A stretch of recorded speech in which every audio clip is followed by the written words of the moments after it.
Hello, good evening, good afternoon, good whatever on this day after Christmas. For everybody that's found themselves on twitch.tv/vgaming, we have a link to the past randomizer tournament, second to last match of the group stage, Game 3 between Qirn and BBB Kermit.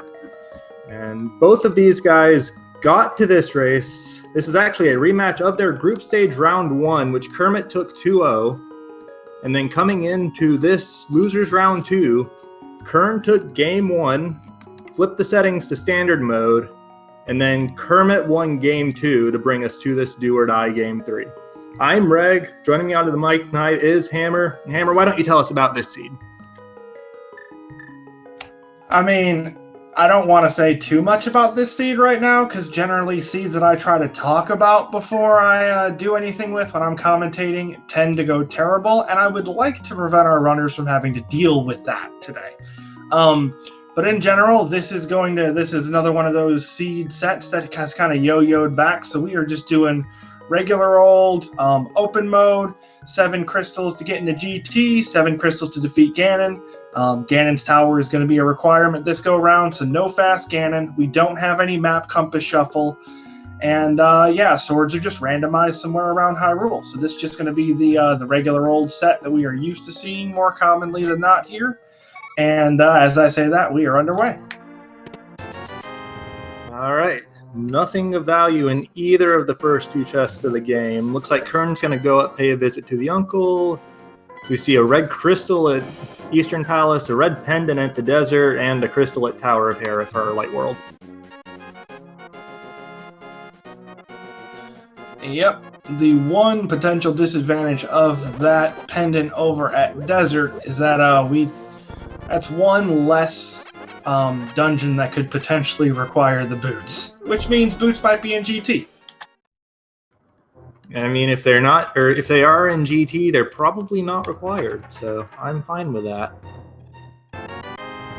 I mean, sure, but honestly, I'd much rather have boots be required and me be able to get them in, 30 minutes than boots not be required and me have to walk through the whole seat. Yeah, going fast is fun, I suppose. But honestly, you said earlier that seeds you talk about in advance tend to go horribly wrong. Let's just say I don't want to see that today. This is, like I said, it's a do or die game for both of these runners. Game 3, winner goes to the bracket, loser goes home. And on top of that, it's the second to last match of the group stage. I want to see a runner win the race. I do not want to see a runner lose the race because it devolved into a 45-minute ice shot hunt, or one runner skipping a silly location like the left side of Swamp Palace, Hera Basement, and the Helmasaur, etc., and losing because of that. I mean, honestly, with the way this version has gone, I feel like the odds aren't necessarily in your favor for that regard, and I completely and totally agree. I'd like to see a clean race on both of our runners' ends and on the randomizer's end itself, because we've had some not fun ones. So let's just hold out hope as it goes on. Nothing too crazy, nothing too absurd, nothing too out of the way. Let's just have a nice clean rando. Yeah, clean like those bombs Qirn used to dispatch that blue guard in the first real room of the escape sequence. We did see bombs on the tier 1 tree pole and bombs in a chest, I believe, so Qirn grabbed those and he's just straight into the castle as if it's standard mode for him. Yeah, this is an interesting choice. I've seen... Oh, that was unfortunate. I guess the blue guard gets iframes there too. I've seen stuff be here and be easily skipped, so it's not a bad idea just to get this out of the way, especially if you're as comfortable with bomb strats as Qirn seems to be. Like, this is absurd. Yeah, man knows what he's doing here. But yeah, really, I think an hour mark is generally the canonical time for checking the front of the castle in open mode, as silly as that sounds. Seems like a lot of runners ideally would like to put it off until they have the mirror routed in with a pyramid ledge check, would be the absolute perfect. But hey, there's a mirror. Not a bad place to find it. And there's our fire rod, which is honestly an item that has frequently been searched for during these group stages, so I'm really happy to see that one. Yeah, fire rod blocks deceptively little in this game. Like, you can't get to the back of Skull Woods with it. You cannot. Well, you will get locked out of Turtle Rock at some point, which could be as far as the boss door. And it may or may not block Ice Palace, depending on where Bombos is located. As Kermit finds his third big item in Kakariko with the book. This is an interesting Kakariko so far. Nothing that really gives us progression on its own, but there's some stuff that I'm really, really happy to see right now. So, speaking of which, there's our bow. You know what that puts in logic? The Armos Knights. That's right. That is actually one of the new changes for V31. So if you are unfamiliar with it and don't want to be surprised, one of the things that is in logic now are certain dark rooms. That tier tree pull not being useful, unfortunately. Just stick to tier 1 for now. So basically there are some rooms, including the back room to get to Armos Knights, that you can get through with the Fire Rod instead of actually hard requiring the lamp. Now, getting to the vanilla big key chest in Eastern still does require the lamp, because there are dark rooms that do not have torches for you to light. But for those that do, you can use the Fire Rod logically now and go ahead and get those out of the way. Yep. So really it's more Armos Knights in logic if the big key is not in its lamp-locked vanilla location.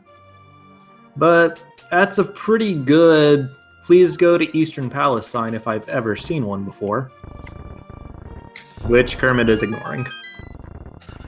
I mean, Kermit also has the book and the Fire Rod, so really only gloves and maybe boots away from being able to just full clear desert if he so desired for that red pendant.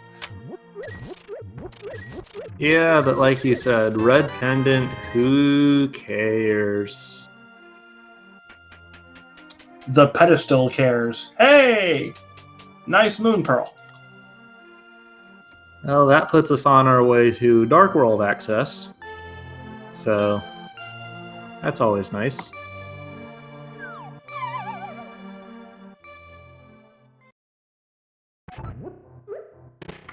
Meanwhile, chat calling out, we missed while talking about Qirn's bomb escape that there was also a cave in Kakariko Village in addition to everything else, and our tracker Yunker's wife picked that up, and shout outs to them for doing a great job picking up the things that we don't see because we're too busy watching the rest of the race. Watching some runner wow us with execution. Yeah, it's something that's very easily done. Definitely do not take your trackers for granted. It is a job I have tried. It is a job I can manage, but it is not easy, and I do not enjoy it. So nothing but love for those of us out there who can push buttons with the best for them, because I am not one of those people.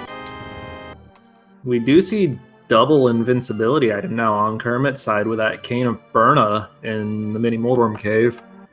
Doesn't really do anything for us as far as progression goes. Cape does all the same stuff and more.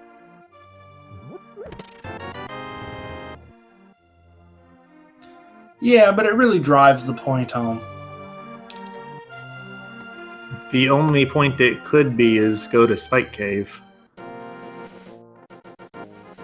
Yeah, that is not quite in logic yet. We are only a glove and a lamp or a flute away from that being in logic, so that could be fun. Oh, we also need the hammer, which, you know, given the amount of times that I've played this randomizer and forgotten that the hammer is required for Spike Cave, you'd think I'd remember it, but I always forget.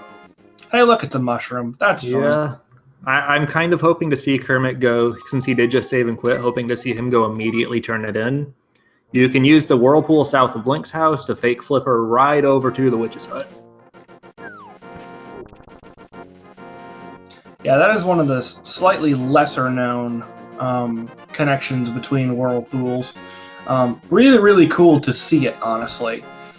I do believe that we are actually getting that Eastern play from Kermit, though, as Qirn does a check in the Lake Hylia Island, I should say, for a small shield. And then decides to do the splash deletion glitch, which is a new glitch for a game that is 30 years old. We are still finding stuff, and that is another way to fake flipper. So enjoy seeing that one. Yep. The technicals behind that are basically by placing the sprites like you did with the bombs and arrows. Jumping into the water does not cause the splash animation. And the game only actually drowns Link after the splash animation. So no splash equals no drown equals you can swim. Honestly, I love this game. Honestly, I love that glitch in particular because it's not, hey, I did two things at the same time and now the game's broken. It's like so many glitches fall under that category that it's a bit silly. I'm going to do this on the exact frame I did this or on the exact frame after I did this. And funny things happen. Congratulations, you're now an expert on Link to the Past.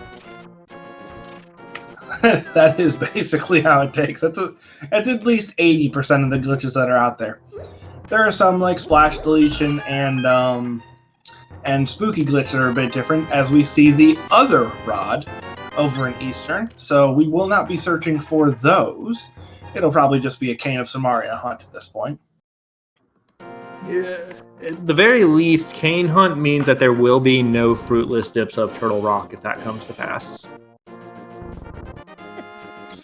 That's a good point. Everything that we need to complete Turtle Rock, we also need to actually get in there. So this is a single dip Turtle Rock seed, which probably means Turtle Rock's going to be like the green pendant or something. Well, even if it is, we did just see a big key in Eastern Palace, and that was not lamp locked. So we can go kill the Armos Knights, fully in logic to do so.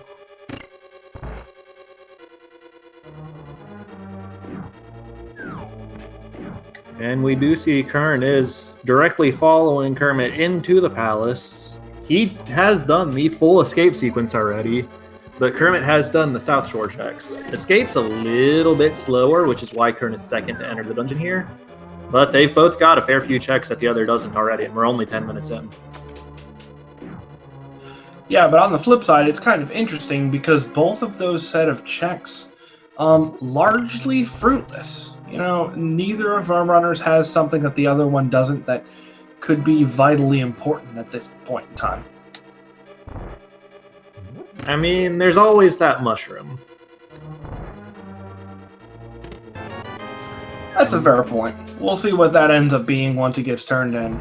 There's also the potential of a fake powder, which I've seen that decide quite a few races. It'll be interesting to see if Kermit holds on to that mushroom, or maybe does a save scum to keep it just in case it ends up not being useful. Yeah, I wouldn't be surprised to see a save and quit out of Eastern Palace, just because you're pretty far from anywhere after beating that dungeon. And that would be another opportunity for him to do it, just like immediately save and quitting out of Ice Shroud Cave was. But more important than that, Kermit has opted to forego the vanilla big key chest after seeing that he had a map but no compass, and he is playing for the Armos Knights to have the last item in this dungeon, just on account of not having the lamp but having the means to reach Armos. And that is an interesting gamble. It's going to be even more interesting, as we're going to see here in a moment on Qirn's screen, assuming that Armos Knights does in fact not have our item. Qirn's going to let us know what's over here. And it'll be interesting to see if Kermit decides, oh, never mind. So we're just going to have the compass over there. Save time by Kermit. Yep, that's a good minute or two save too, because especially without the boots, these dark rooms that Qirn's in, not exactly fast. A lot of walking, and Kermit just straight up reading the logic, seeing he didn't have the lamp, and saving that time and getting the power glove as his reward. Alright, so can we do desert now? I mean, if there's not a key on the torch, you can. But still, do you really want to? No, but there's probably something there. Actually, on that note, getting that glove, that could be a potential play for Qirn, who hasn't done the dam in the South Shore area yet. He could go over Dam again in Desert Palace.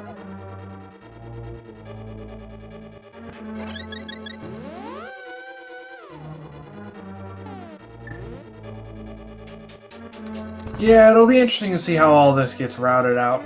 Nothing terribly useful in the back of Escape. I do believe there's an item of some sort in Dark Cross, which is actually in logic with the fire rod. So one of those dark rooms is actually in logic without the lamp. Yep. 100% in logic, and 100% has an item, as we did see both the map and the small key in those back 3 chests. And here's the mushroom turn-in for Kermit.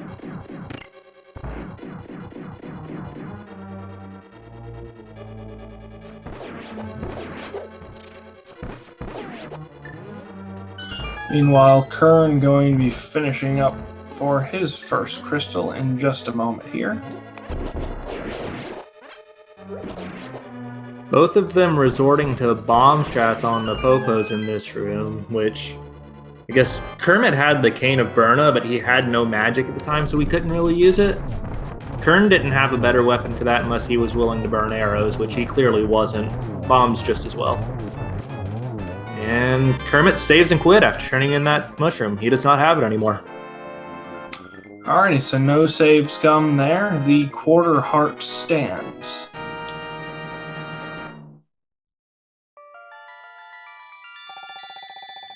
And Kermit going south, this probably is the Desert Palace play for him. Which, I mean, the only other location I think he's really got is Zora. But yeah, you're sitting about 270 rupees short of that. I wouldn't want to do it either. yeah, you can farm, what is that, 50 at a time from a cave under a rock that Kermit literally just walked by, but there's really no point in doing that till after you've cleared the desert, just in case you find a 300 or something here on the ledge in Agina's cave, wherever. Yeah, I'm also fairly certain if he were going to go do the farming play, it would have been done at the Houlihan room, which would give you 225. Yeah, that glove does make Houlihan really easy and quick, because you can just bomb yourself into the back grave. We do see Qirn going for the Dark Cross chest, which Kermit did skip earlier, so this could be something too, actually. Yep, and this will, for Qirn, put all of Escape out of the way. So,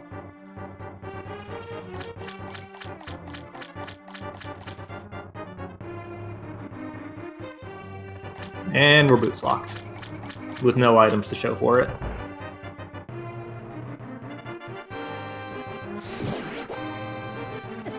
I thought we were going to get a death warp there, but I think deciding that it's quicker to head out the right-hand side door, jump down, and do Agina that way. That is definitely faster, as we did see a hammer on Qirn's side in the Dark Cross. So I would imagine that Kermit will get to that eventually when he checks the front of Escape, but who knows if he's going to do something like the Zora area first. He does have the Moon Pearl, so if they clip her over there, would put him in the Waterfall Cave as well. Yep, and with that hammer, Qirn is now officially having Dark World access. No, he doesn't. He hasn't That's been right, to the still dam needs yet. the Moon Pearl. But with the mirror and the hammer, he is playing the east side of Death Mountain instead, as Agina's cave is about 80% of us.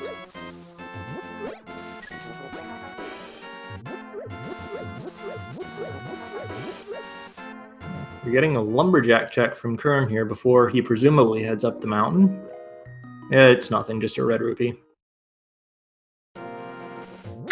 Yep, so we know that Aghanim's dead. Neither of our runners have quite gotten there yet, but between Qirn's hammer and Kermit's Moon Pearl, we are good to go on Dark World access. Yeah, and even if Kermit doesn't find the hammer, which I'm sure he will at some point in this castle sequence, his opponent is the guy that discovered a jump from the West Dark World to the East Dark World with no equipment needed besides bombs. And I'm pretty sure he would know that at this point. It's become a fairly well-known tech. So, well, that's a fair point, but in order for that to be relevant, he would then need to get the mitts somewhere in order to be able to get into the Dark World. yeah, and I guess if both this... Hey, there are silvers on Qirn's side from the old man. And if both the second glove and the hammer were in the Dark World, that would require Aghanim. So yeah, you're right. So, if in case you guys missed it, chat, you were just treated to the joy of watching an old man take an old man home.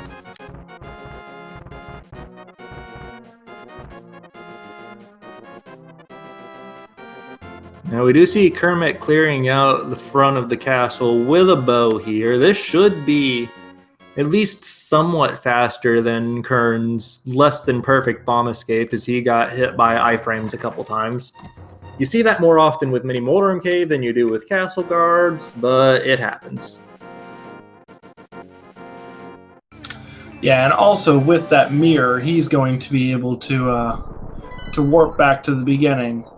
All right, as we see pendants on Pod and Swamp being the green pendant, and I think Meyer was our other 5/6 crystal, but I might be mistaken there.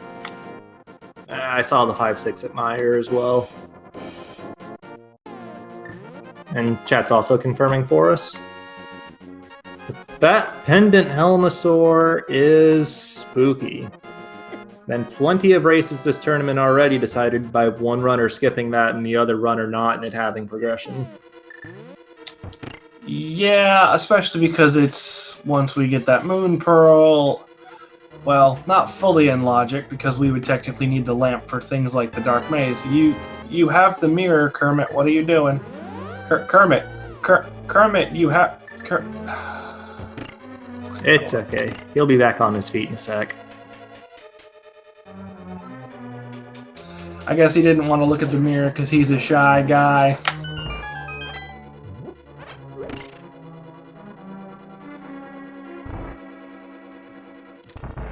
Anyways, we had a big key in the front of Tower of Hera, which means no tile room yet. Still potential for there to be an item there, though.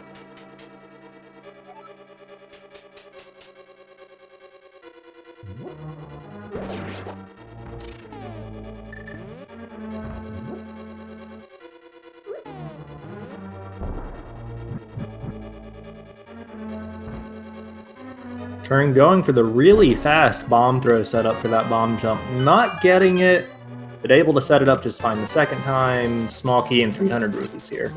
So 50-50 on Moldorm having the item or a map or compass, I think. Or was there an item in the lobby? I forget already. I don't believe there was an item in the lobby, but I might be mistaken. Actually, I did see no map, no compass on Qirn's, on his menu right there, so... And the big key was the pickup item in the basement cage. Oh, he didn't even check the lobby chat saying... Okay, that explains why I can't remember what was there, because he just never did it. So we could potentially get an item here and just not have to check that chest. I guess that's one way to save time if it pays off. It does not, though. Alright, so just under 22 minutes in, we have our second crystal from Qirn here.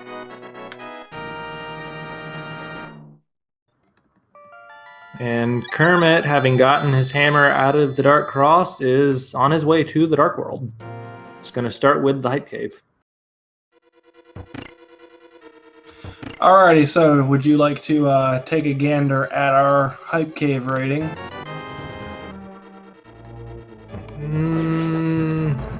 It's going to have at least one item that we don't know whether it's actually required. That's my take. Okay. I think it's going to be absolutely nothing. I'm calling, like, if we're lucky, about a heart and change of health, some rupees, bombs, or arrows. Like, just nothing useful. I'm calling Tribe Cave. That seems to be the smart money these days. Speaking of, there's 20. And, well, there's 40. And 3 bombs. And 60. And, okay, 360. 360 and 3 bombs. So, I mean, that technically gives us Zora money. So you could say we're not sure if that's required or not. Yeah, because what he can do is he can walk north here to the pyramid. He's got the magic mirror. Let that go all the way up to Catfish. Then mirror right to Zora. Easy game. And that looks to be exactly what he's doing. Not a bad idea. At this point, we will get the potential interesting thing of, are we going to get a pod play? Which it looks like we are. Qirn, meanwhile, grabbing a full heart from the basement of Hera. That was a bit sad to spend all the time waiting on those tiles for, but at least he won't have skipped it and have to come back to it later. Yeah, basically, at this point, it's at least something that has been checked off the list. Hey, nice cane up there on the floating island. Now, if mitts are here on the mountain, he can get that more or less immediately. Actually, no, he can't, because he still doesn't have that moon pearl. I don't know. Can you do some sort of super bunny? Could you do a super bunny glitch into hookshot? No, because you'd have to lift so you probably can't. Never mind. That's correct, yeah.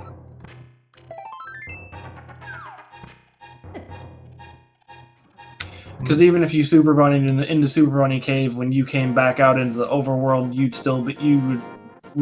would return back to regular bunny. Yep. Oh well, this is worth a shot. Still 7 chances to see mitts up here, so that we can actually see the Super Bunny Cave and show off why it is so named. But with the mountain actually technically still being out of logic, it's not the highest percentage play ever.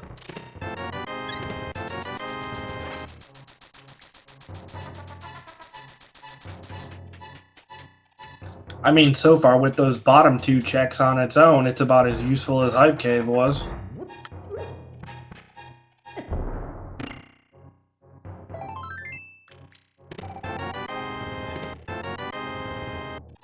And with half magic, it's far. Oh, hello. Well, that's a comeback with mitt sign if I've ever seen it. Because there's a little cave you have to walk through to get to that floating island. It's pretty commonly known as the Hookshot Cave. And there's your hookshot. Oh, I thought it was known as the "You wish you could hover this cave." For people like that, it's known as the Bonk Cave. Fair point. Meanwhile, Qirn gonna grab Moon Pearl in just a moment here. Gonna be able to do this in one trip, actually, with the hookshot. Could have done it with the mirror either, but the hookshot looks cooler. Yep. And I believe Kermit's found nothing but keys to this point in Palace of Darkness. I mean, is that really uncommon, though? It's Pod.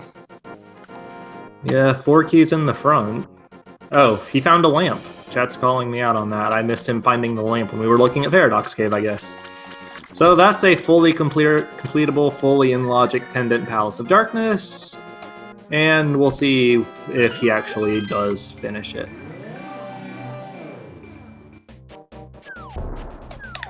I don't know. Pod is one of those really scary pendants, honestly, because you're already here. On one level, you might as well, but on the other level, you already sunk so much time into it that you really don't want to sink any more if you don't have to. But it's so bad to get back to. It's not fun. Yeah, and on top of that, like, the walk to the boss itself is slow.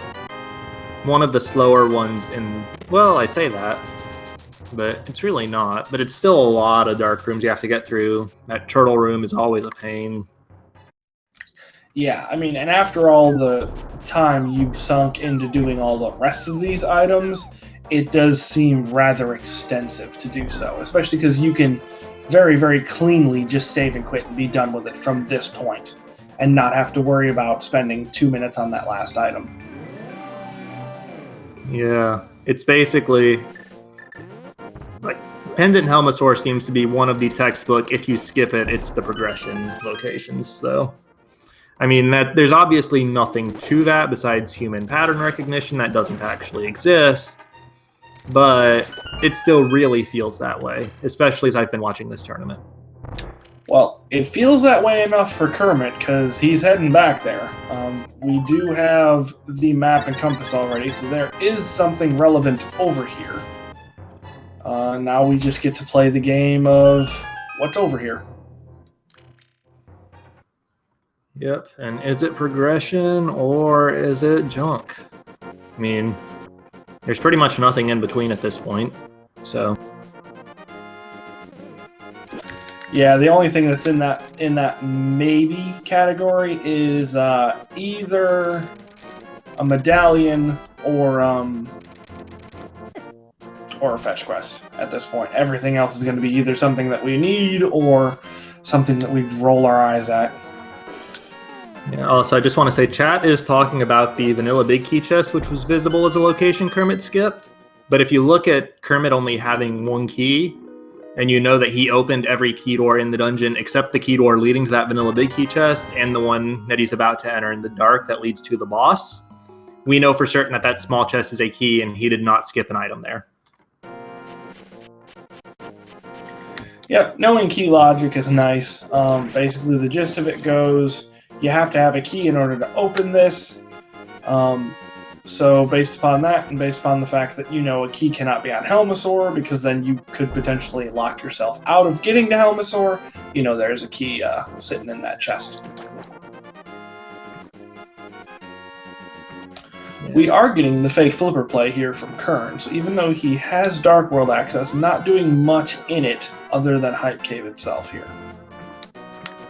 Yeah, Hype Cave then Mirror to do the rest of the South Shore checks is always a fun play.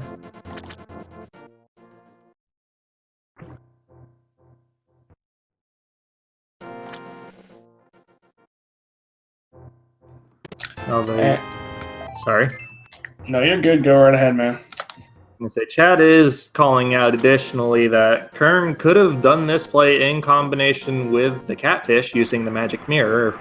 I think I mentioned that earlier as a possible play for Kermit. So that is a little bit of efficiency he loses if Kermit does eventually come up here using that. What about fishies? As we see some happy splashes over here. Happy slashes, I should say, from not getting anything useful. Yep. The only real value in that Palace of Darkness was the lamp, which is questionably required, shall we say. Yeah, it's nice to have for certain dungeons, but not going to be hard required at this point, especially because we already have the Fire Rod. Yep. Lamp's primary use of usefulness with good runners in the randomizer, the lamp's primary use is lighting torches and generally being a fire source, not so much the actual being able to see in the dark thing.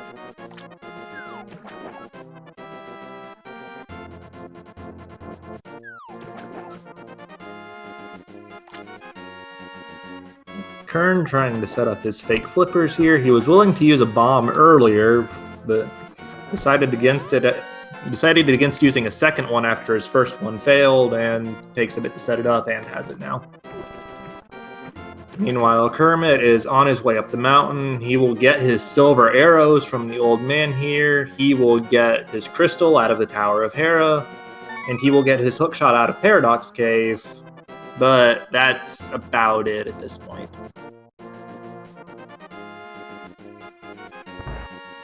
Yeah, at this point, it looks like we have progression somewhere on the other side of the Dark World, as we do see a saves come here from Qirn. I'm not too terribly surprised to see it, since we do know where that Cane of Samaria is from his end of things. So probably looked at it, went, well, I can fake powder once I get the mitts, so I'll just go ahead and save quit, or save scum, I should say. Yeah, knowing Samaria's up there and knowing that you've got 6 other checks between Super Bunny Cave and Hookshot Cave, and then potentially up to 5 more checks if he can open Turtle Rock by the time he finds the mitts. Dark Death Mountain is not going to be far from the top of his to-do list once he finds the item to get him there. Yeah, that would very much not be surprised at all to see him finish whatever train of thought he's on once he gets those mitts and then head straight there.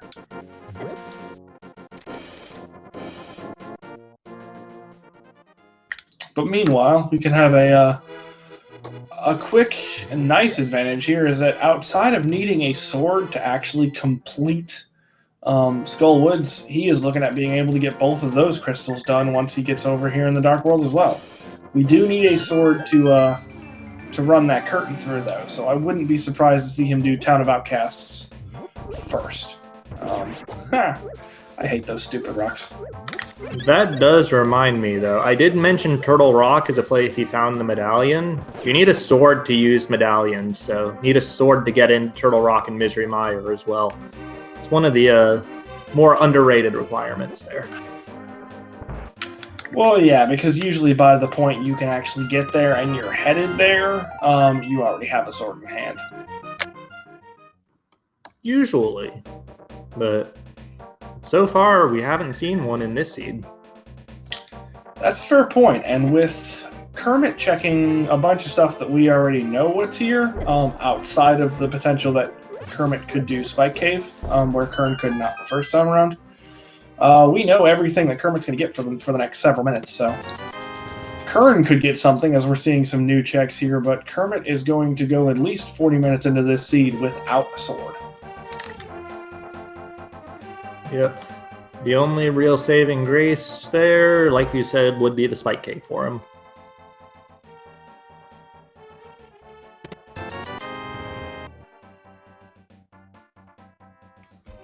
Now that's 3 checks in the village down with no progression among any of them, but still 4 items to pull out of Thieves Town, and with the hammer he can fully complete it. Not going to be very difficult.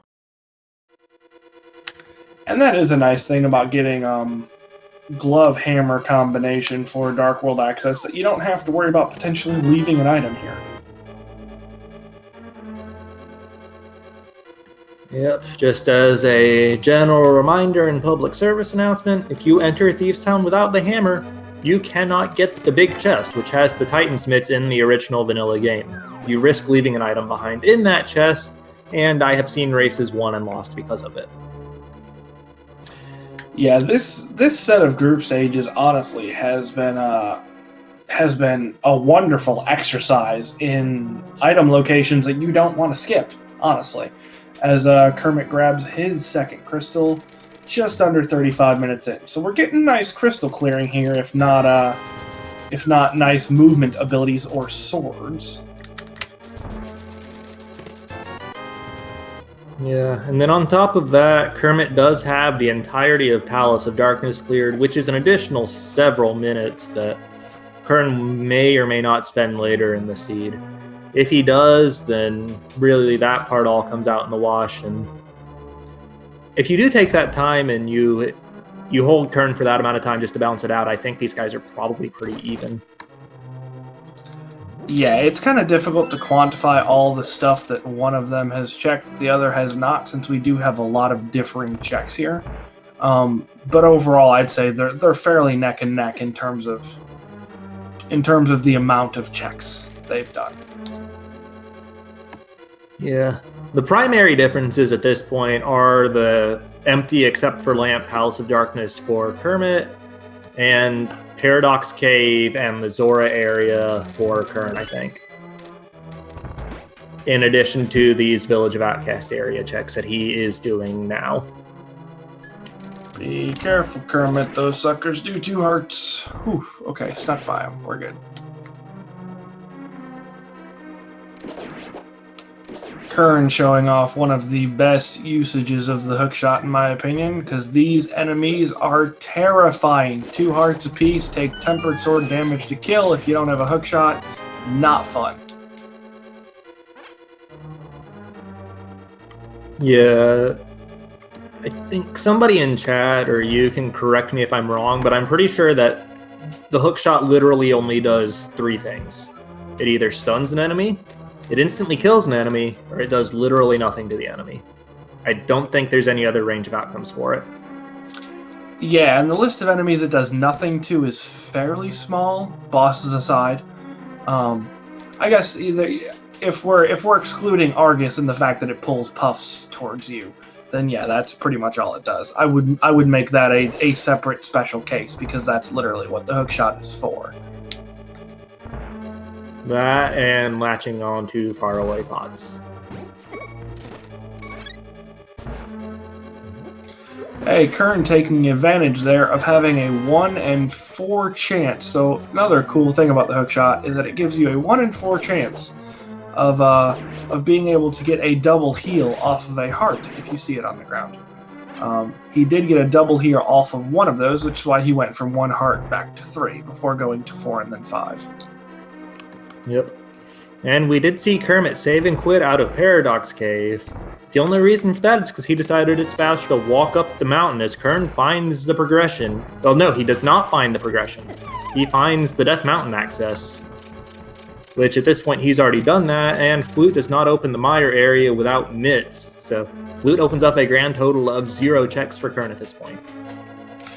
Yep, it's definitely one of those nice-to-have items, especially if we do end up getting the mitts at some point soon and end up doing the Smith chain.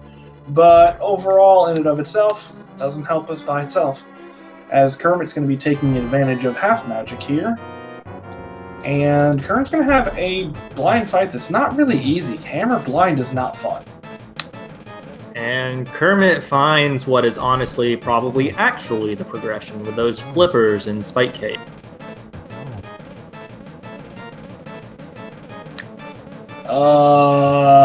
Unless progression is sitting in Soul, that was not fun.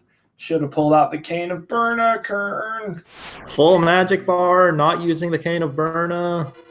I mean, you hate to see it, but friend, you had it.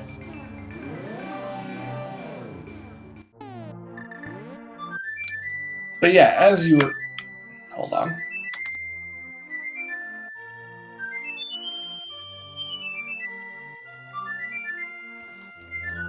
Well, Kermit thinks he can lift. He cannot lift, not the big stuff at least. So Release gotta the take Quacken. Kermit taking the long way around to the Dark World now. He is not letting himself get baited into an immediate Swamp Palace play, even though he can full clear it. And for that, he's got my respect, because I don't like Swamp Palace. I mean, that's a fair point, but haven't we checked everything else that's flippers locked? Yes. So if those flippers are progression, that's where we gotta go. Well, Kermit's trying to figure out the pedestal is not progression today. Oh, that's totally worth it. The blue mail looks way better. Pull the peg. Nah, just find the blue mail in GT or something.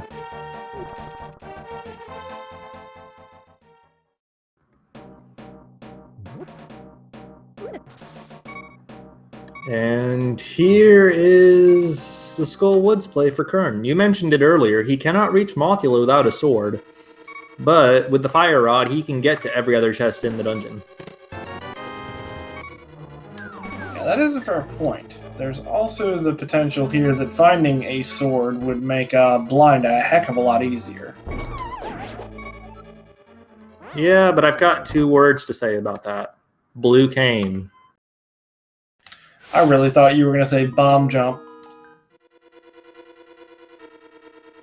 Nah, like, Cane of Burna is the easiest blind fight you'll have with half magic, or a refill of some sort.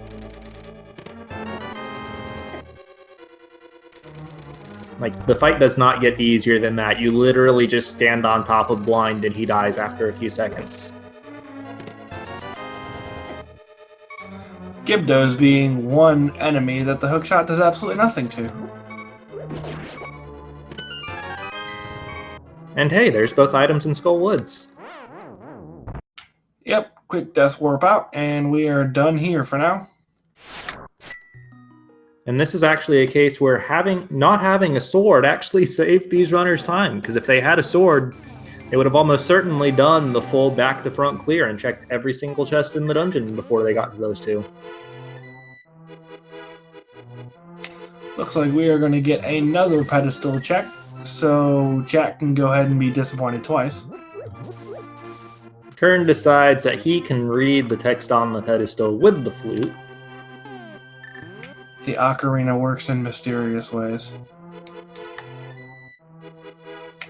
Just rupees on Bumper Cave, though, so that's not going to be terribly useful. Not seeing a graveyard ledge check, so we're going to be putting that one on hold for now. As long as the boots aren't there, I feel like you want to route that in with the bonk locations later.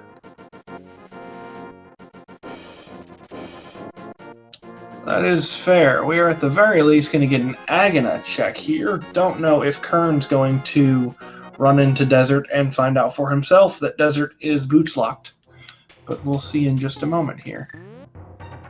If he came over here, well, I would say he's pretty likely to, but at the same time, if he was, I think he would have gone into the dungeon first and then exited through the right door like Kermit did. But hey, who knows? And the best boomerang.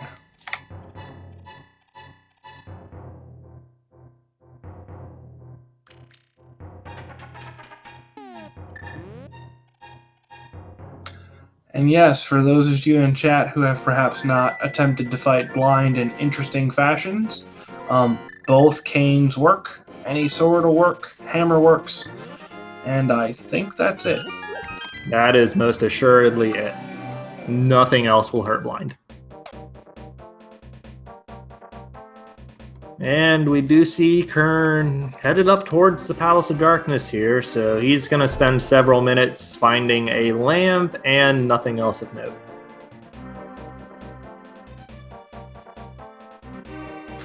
Yeah, this is interesting. We're kind of running out of locations where our actual useful things could be. We do still have a decent amount of stuff here. We have everything that we could check on the southwards route around Dark World. Sorry, lost what word I should be saying there. So we have K45, we have Stumpy, and we also have Dig Game. Actually, neither of our runners have done that yet. But outside of that and Swamp, we are pretty much done. I mean, there's Graveyard Ledge, which after I said nobody would want to route that in without boots if they were skipping it once already.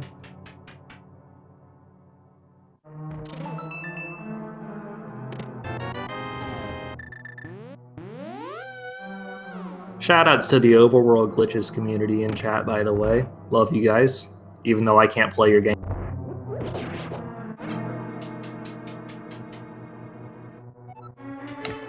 You know, that is an interesting point that chat is bringing up, actually. Why would Qirn put Pendant Pod ahead of Crystal Swamp if they're both full clearable?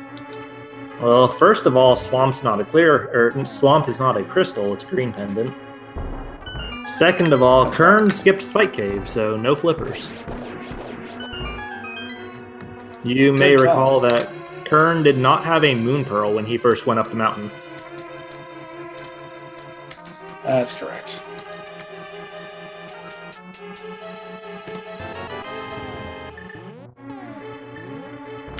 So Qirn's going to be directed back up the mountain somewhat shortly, actually.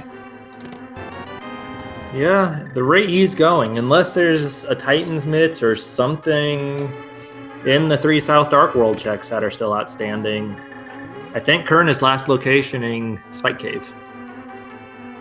And chat saying that neither did the back of Skull Woods. We found 2 items in Skull Woods. That dungeon has no more items in it. Like, we found 2 red rupees on the right side of or on the left side of the front, excuse me, as Qirn does a great bomb jump to get back onto the bridge. I didn't even know you could do that bomb jump. Come on, man. You might see it. No, actually, Qirn's checking this chest. But if you take this door north, there's another fun bomb jump you can do to get to the key door in the north side of that room. You seen that one before? I haven't, but I feel like at some point I might now. Yeah, I doubt Qirn's going to show it off here because he's got his mirror out and he'll just walk through normally. But you can do a sort of rail clip bomb jump to get north there, and it looks sort of like the hammer jump except vertical instead of horizontal.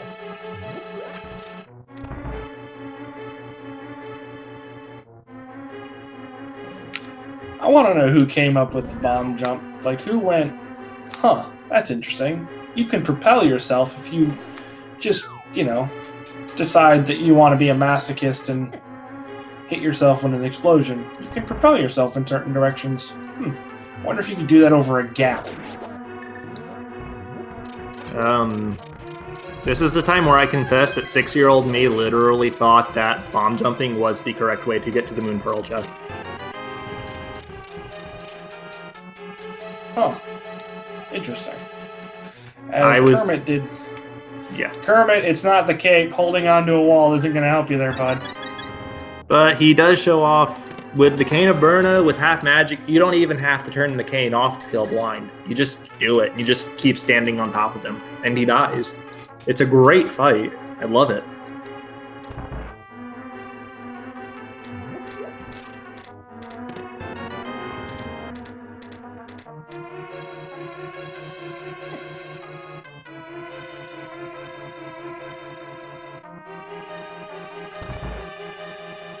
Alrighty, so we have potential here for Kermit to give us some new checks in a moment, should he choose to go south afterwards.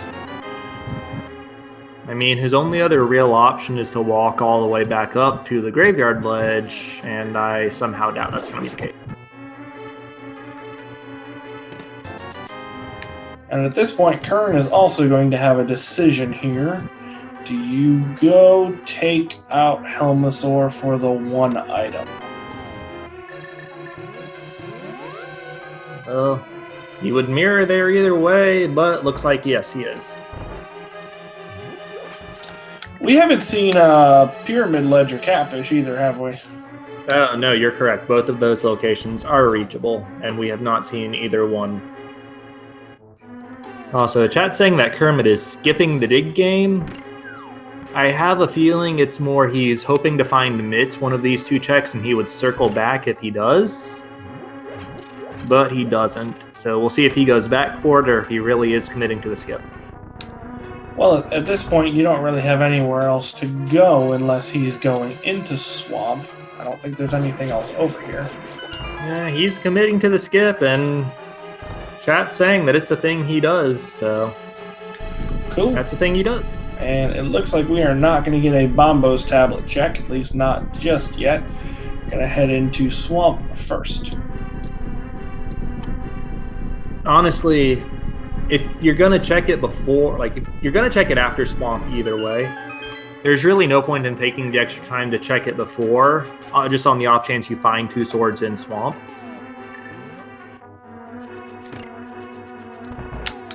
That's a fair point.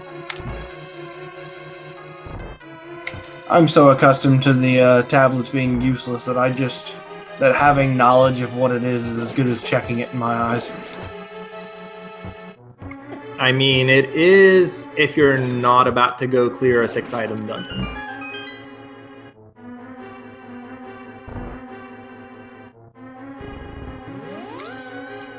We still don't have a medallion either. No sword, no medallion, 52 minutes in? That's interesting. I mean, to be fair, two swords plus whatever medallions we need plus the mitts are go mode at this point. Yeah, that's absolutely correct, because as soon as we get those mitts, we'll be able to get the Cane of Samaria, which is the only actual other item that we need. Yep. Kermit showing off the correct way to do that room. You walk up, you hammer the pot. If you have the boots, you dash out. If you do not have the boots, you just walk out. But regardless, fastest way to do that room, even if only slightly, is to walk up and hammer the pot. And Qirn, meanwhile, showing off his knowledge that Pedestal is most definitely useless by just skipping the cutscene there for the pendant. So even though he has completed all of Pod, he has not picked up the pendant and is thus not done with Pod. So that will remain unmarked for the rest of his time. Will count towards his X out of 216, though. Yep, meanwhile, he's going to get 2 more out of that 216 here, but nothing else because no boots. No, that Bootsy's only getting one. He's already done a Genis Cave. That's right. I keep forgetting that checking that seeing an item doesn't count on the full list, which in my opinion it should. Well, that's why you don't finish with 216 out of 216 every full clear seed. That and Ganon's Tower. Yes. Qirn is going to go take a look at what's, or maybe not. I thought he was going to actually go take a look and see what was on the torch, but deciding not to. Yeah, when he bailed out of the first save and quit, I thought that he could be contemplating the key steal strat, where he would go get a small key under the pot out of the back and take that to the right side, but decided it wasn't worth the time.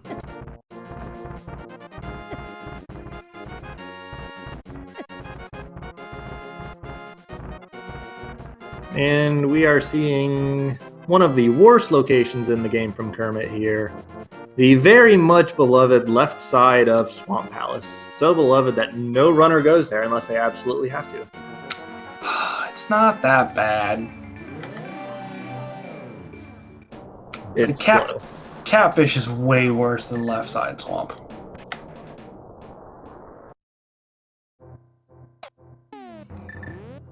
Well, Qirn is down. He is doing Spike Cave before Pyramid Ledge and Catfish. So that's a point in Catfish's favor right there. That was fun. I like that. And 2 junk items in the left side of Swamp, but 2 items nonetheless.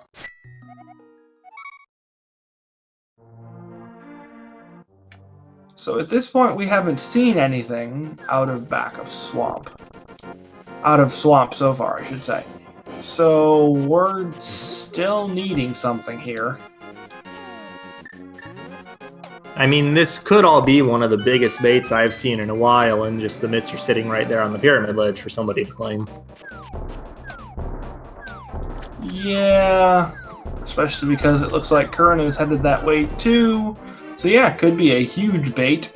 That would be both funny and kind of sad, actually. But about par for the course if we're talking about V31. Yeah, V31 it's been a party to say the least.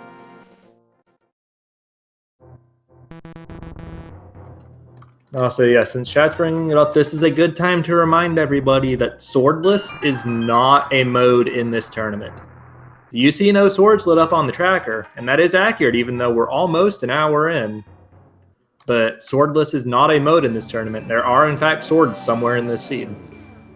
Yeah, this seed isn't swordless, it's just ornery. Very ornery.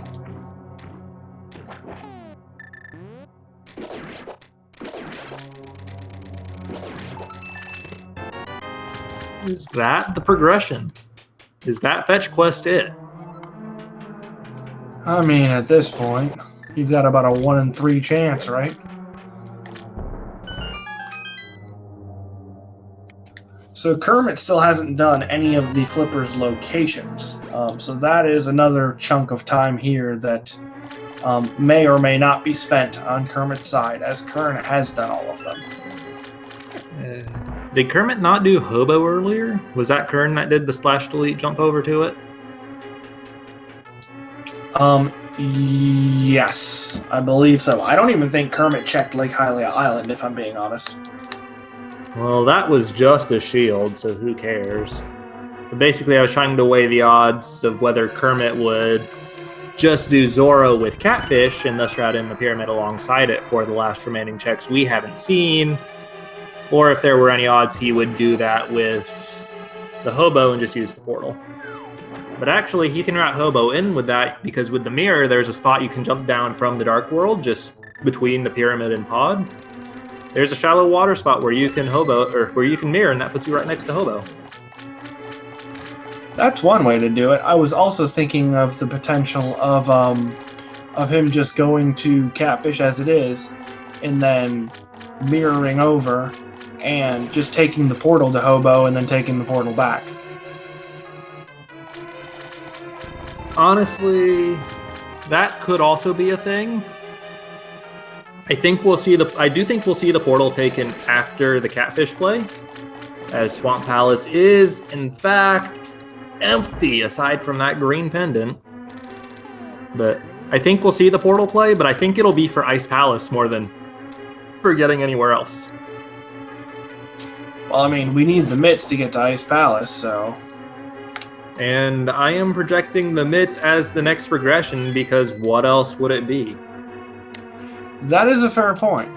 The only other thing that we could honestly have for progression at this point are the boots, with progression being in desert or in a boots locked location. That's pretty much all we have left at this point. Yep. Like at this point, like you basically said, the boots are a fetch quest. They aren't actually progression.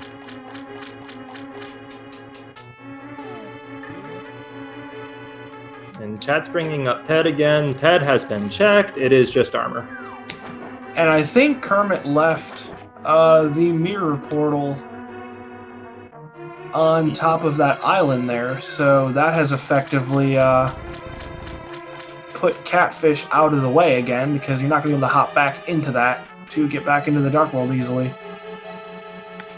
That is exactly correct, and since he is jumping off that island, I've got to imagine he's going to Zora.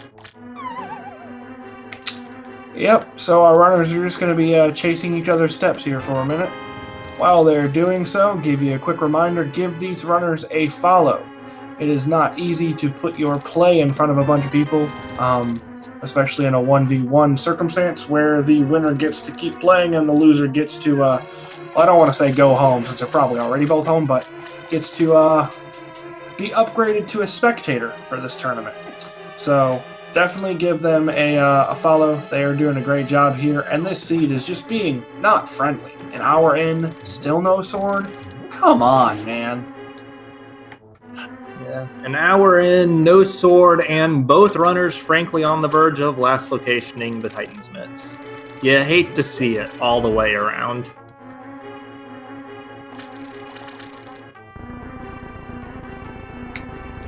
Did Kermit just skip Sora? Looked like it to me, yeah. Alrighty then. That's an intriguing choice. He did the same thing earlier with the dig game. So, let's see where he goes now. That's a good point, but with the longer we go out of our way looking for stuff, those skipped locations are going to be problematic unless Kermit guesses correctly the first time on where stuff is.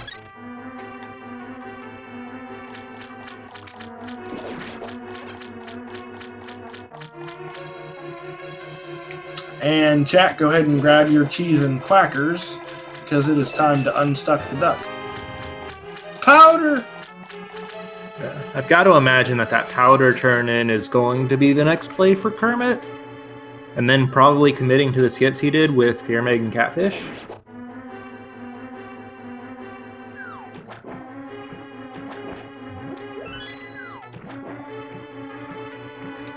Yeah, the problem is that dig game is now pretty well isolated, especially since we are almost definitely going to be getting the mitts here. So the thing that would make that not isolated is in fact getting the mitts, which would allow us to put the only locations we have left in that area being Smith Chain in logic with it, but it's not going to happen almost definitely at this point. Yeah, I am not the most intimately familiar with Kermit's habits as a runner, but chat's informing me that his thing is basically skipping the dig game and the Smith's Chain, so I would expect him to commit to that, if at all possible.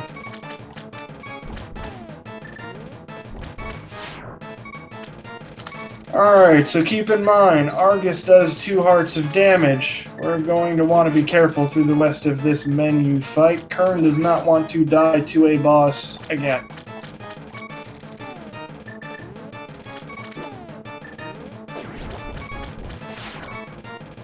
Also, Kermit with the understanding that fluting to 5 is faster than fluting to 4 if you are going to the pyramid.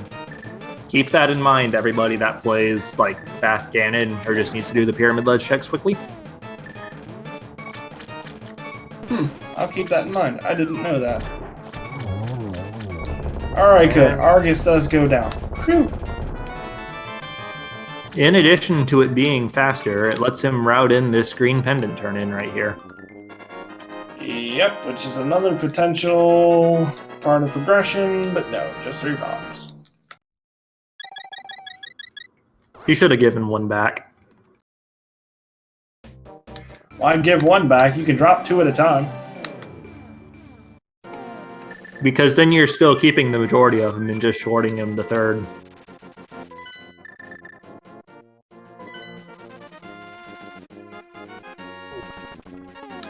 Alright, looks like Qirn's going to be following right behind Kermit here. But not going into the Dark World, so not going to be able to combine these next 2 checks with it. No, but he's still got a couple more checks left. I don't recall him doing the Dig Game or Stumpy or the Grove Cave either. So he might go turn in the Powder and do those checks instead of making his way over to the pyramid. Alright, so I have a question. At what point does a lack of sword become absurd? Hey! There's our mitts. I'm not going to call it absurd until we have 5 crystals. I mean, isn't an hour and 5 minutes absurd? Doesn't that count as absurd? No? Nah. I saw a race the other day where one runner was on Fighter Sword entering GT, so... Well, sure, but that's still... You still have 1 sword. This is literally swordless. And plus, you can't have 5 crystals at this setup because we need it for Skull Woods and we need the medallions for Mire and Turtle Rock. So we can only even have 4 crystals. No, you're right. I forgot about Skull Woods. Good job, me. Anyways, Kermit taking those mitts right to Dark Death Mountain. And this is going to be several checks, 6 checks plus his cane. So we'll see if he pulls the stuff that lets him get into Turtle Rock. Yep, with it, which at this point is just a medallion, because we're definitely gonna grab the cane up here since both of our runners have successfully seen it. Hi, Kermit has no sword.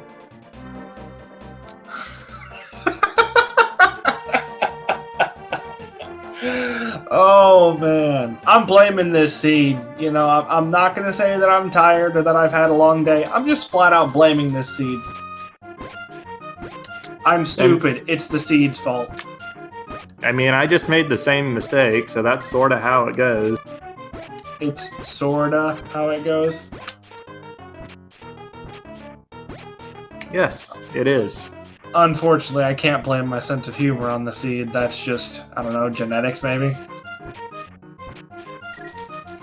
We did see Vanilla Quake to open up Turtle Rock. We see a red boomerang at the Dig Game that Qirn grabs after trying to run around. Alrighty, and at 1 hour, 6 minutes, and 51 seconds, we get our sword and ability to get into Turtle Rock. Congratulations. Keys under the door. What else is new? Yeah, but that was a bit more impressive. You had 3 keys under the door. Yeah, when you put it that way, it actually is pretty impressive. So Kermit will jump up. Sorry? That's like the keys to the house, the car in the backyard, and the safe.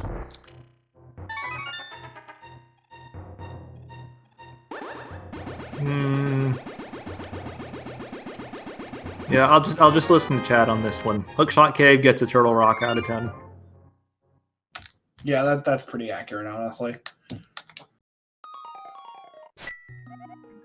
And I would be surprised to see Kermit not immediately jump into the dungeon as he's walking right back over there. Yep, so at this point, we could potentially be in go mode. We could also need a medallion based upon what Misery Mire is. So that's what we're going to be holding out for. Yeah, Turtle Rock is a dungeon where there's only a minimal concept of go moding it to begin with. Basically, at most, you can skip the lava chest where the big key is in vanilla. So doing this dungeon without the information on the Mire Medallion and whether or not you're actually in go mode is a good call. And chat's calling out a second sword. I'm going to say it's probably... They will find one along the way while they're looking for big keys in Turtle Rock, while they're looking for the Mire big key, wherever. They will find a sword. And there's always Ganon's Tower. Yeah, we may be playing a modified GT big key. Guessing Kane might end up being, alright, let's find the sword in GT. 1 through 27. So all of you silly people who like guessing 24 and 25 for the GT big key actually have a valid guess this go around, which means you'll all be guessing 30.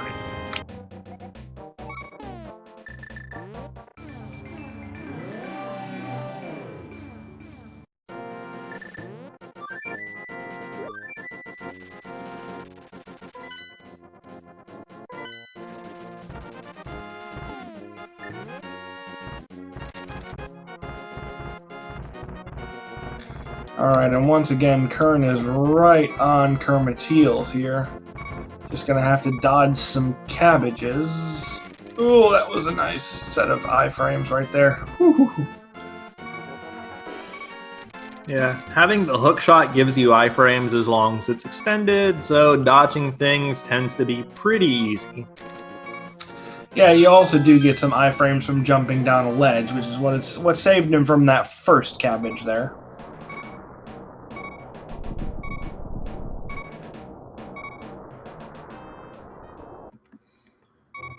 Anyways, no items so far in Turtle Rock through 3 checks. We saw a small key and a big key, and just a compass. This room has to be a small key so that we can proceed.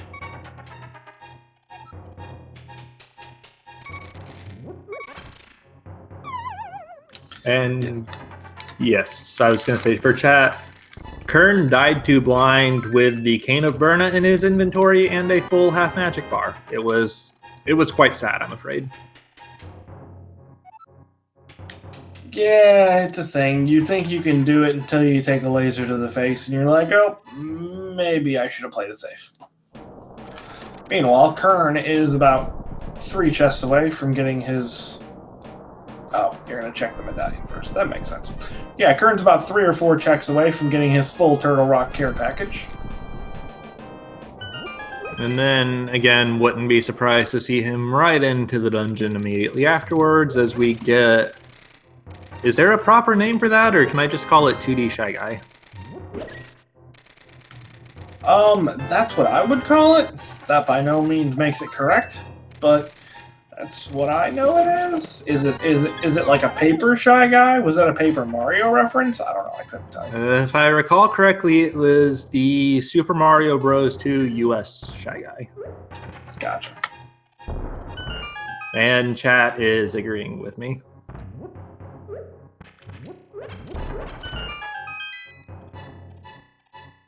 Oh, chat is not agreeing with me. It's the Link's Awakening Shy Guy, apparently. Oh, well, either way, it is an alternate Shy Guy sprite. For those of you in chat who are just joining us, this is a just a regular old seed with the usual tournament settings that has just honestly gone awry. Nothing special here, just terrible RNG. Yeah, we did find a fairly nice series of items in the early locations. Like, we had a bow and a fire rod before we left Kakariko. That led us right to the gloves on the Armos Knights. We found the hammer in the dark room of the castle. But pretty much after getting to the Dark World, the progression well and truly died out. Aside from the flippers in the Spike Cave, which actually Swamp Palace turned out to be a total bust. And the Titan's Mitts on the Pyramid Ledge, that both runners almost last locationed. Yeah, basically, we're sitting at 2 pendant dungeons that you could very early run into that were complete and total traps. Unless, of course, that... No, because we already checked powder. So yeah, complete and total traps, useless. Yep. The most progression we saw between the Palace of Darkness and Swamp Palace was a lamp in the Palace of Darkness. Nothing else of value in either dungeon. We still could have either our medallion requirement for Meyer or a sword sitting on Catfish. That would be pretty funny. Yeah, that would just punish the decision to go to Pendant Pod before the pyramid even harder. Yeah, because that is that check at this point is well and truly orphaned. That is a good 2 to 3 minutes just completely out of the way at this point. And actually, with the fact that Meyer is going to be our last clearable dungeon, Pyramid Fairy is going to be useless unless we're going in there for a sword. Yep, that about sums it up at this point. And I said it before, but if the Meyer entry medallion is Quake, we are in go mode under the assumption we will find a sword in one of the checks we have to make along the way. As hey, that's our first bottle of the seed as well. Oh, sick kid medallion. Oh man. Sick Kid sword would be better, I think. I mean, it would be better, but then it's not necessarily required. You could get, one of the other two swords. If it's the medallion we need for Meyer, then it's required, and that's just kind of funny. No, think of it this way. Sick Kid has a sword, but the Meyer entry medallion is Quake. Then it's just not a sword we're ever going to get. Yeah, that's the point. Like, literally, unless there are swords on, I don't know, Graveyard Ledge, Catfish, and Sick Kid, we're not going to see any of those locations. If Quake is our go mode. Yeah, that's the point.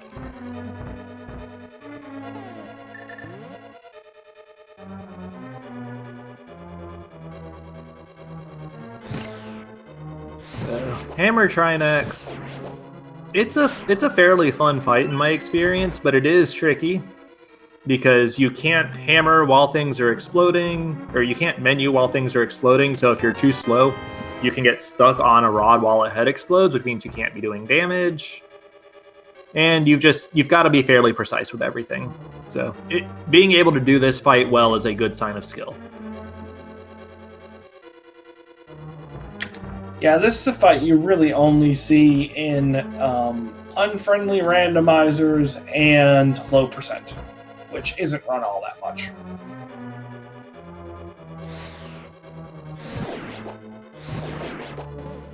And hey, unless that bottle was something, I mean, we sort of knew it already because the only things it could have had were swords or potential medallions, but aside from that bottle, Turtle Rock was a bust.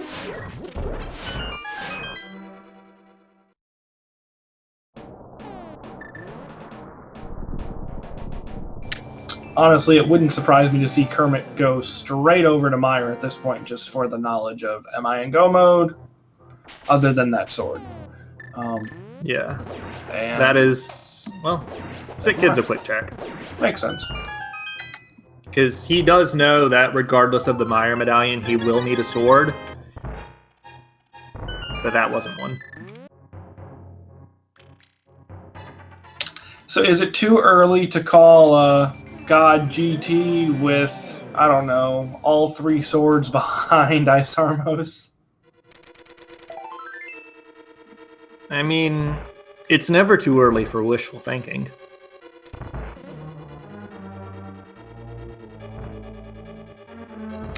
I've commentated 2 races. Oh, as we do see Quake, so it is officially sword mode, guys. That Murder-Dactyl's gonna take a smack at your face, Kermit. Yeah, but not much he can do about that aside from shoot it with the hook shot in advance, and that, let's be real, it's slow. Fair point. It's not like he has a sword that would give him sword beams upon full health anyways. Yep. Sword beams are super nice to have for this room right here, commonly known as Mire 2. But we'll see what he does with just the hook shot, no sword beam. And for those of you who are slightly more unfamiliar with Randomizer and the vanilla Link to the Past game here, Ganon does not take damage from anything less than Tempered Sword damage. So we can damage him with the Master Sword, we just have to use spins. But with a Fighter Sword, you are not going to be damaging him in any way, shape, or form. Yep, but if you are feeling really silly, you can defeat Aghanim 2 and you can drop down into the fight without a Master Sword. You just can't win, like you said. Honestly, they should make it so that if that happens, he calls you a dingus. I mean, he already does it if you don't have enough crystals. Yeah, but that would be one of the really funny alternatives. You know, just another potential reason for him to call you a dingus, because I do thoroughly enjoy that line. I can't disagree with that.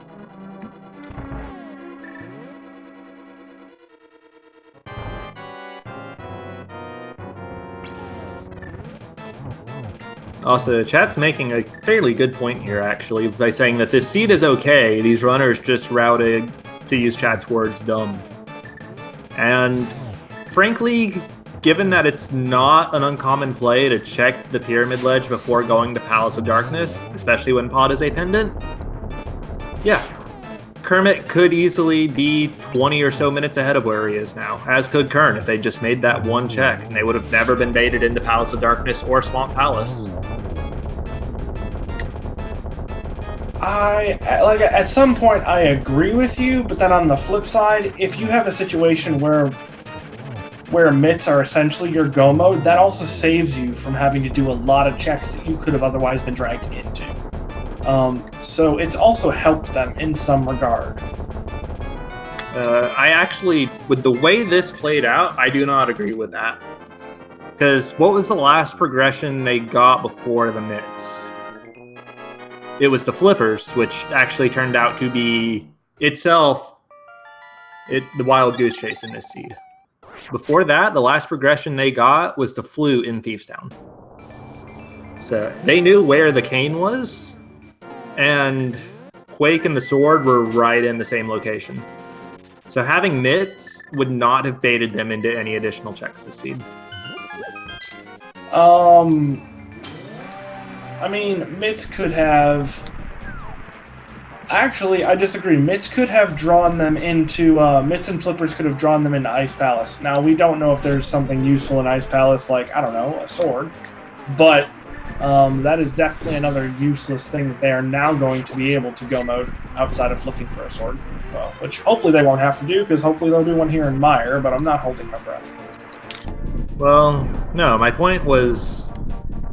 Like, they were in a mitts more or less equals go mode situation for, like, before either of them, well, Qirn was before he entered Palace of Darkness. Kermit made the play very early, though, so he could have hypothetically maybe gotten baited if he avoided Thieves Town for some reason, I'm sure. But that would be a bit crazy. I mean, I'm still, like, I will agree with you that the runners didn't do themselves any favors, but on the flip side, this seed has, like, this version has been very, like, nose-leading heavy, where generally the best thing to do is to just go where the seed leads you to go, and the seed led us to go to several places directly that were not helpful in any way, shape, or form. So in that regard, it was supremely unhelpful. The runners didn't do themselves any favors by skipping mitts specifically, but Qirn didn't do himself any favors by heading up the mountain without being able to do Spike Cave and that sort of thing. You know, flippers, mitts. There were a couple locations that, you know, where they kind of shot themselves in the foot in addition to it, them being in trolley spots. But just in terms of getting early pod access, early Swamp Palace access, and those being 2 huge dungeons and just not having anything. Those were not friendly. Yeah, in that regard, if you want to play the follow the items you're given, and you followed them into Swamp and Pod, which were, I agree, reasonable plays to make, then yeah, this seed definitely was not kind to people who did that, as we see both of our runners here did exactly that. And honestly, even if they didn't, even if they had gotten the mids first, that could have just really easily led them into going into Turtle Rock fairly early, which, again, would have given them absolutely nothing. Like I said earlier, there's minimal real concept of go moding Turtle Rock, and it is a crystal. So the only thing they would lose there is they would lose the time save of being able to do it immediately before GT. Right. Which is not something they're able to do anyways, with the cane sitting up there and being locked behind the mitts. That would have been a very interesting route that would have gotten them up the mountain without that extra trip, I think. Yeah, that would have definitely been an extra trip up the mountain if they decide, well, if they got the cane, then they immediately decided to bail, they'd have to make the extra trip for Turtle Rock into GT.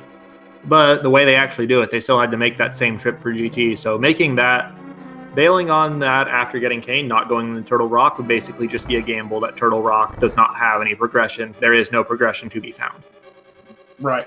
Which at that point is kind of a silly gamble, especially if you feel like you can clear Turtle Rock with the health and items and such that you currently have.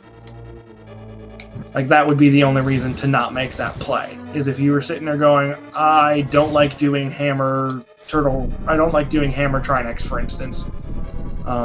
As Kermit is skipping chests, so this is going to be a go mode ice, gonna kind of play the sword in GT route, which the odds are in his favor, but that's still kind of scary. Yeah, and chat's calling out him skipping things like the Mire Shed, like Checkerboard Cave. No, Kermit, aside from that sword, is in go mode. He does not need anything else. He can get all 7 crystals right now. The only thing he's missing is that Master Sword to be able to hurt Ganon. And like you just said, he is gambling. He will find that along the way somewhere.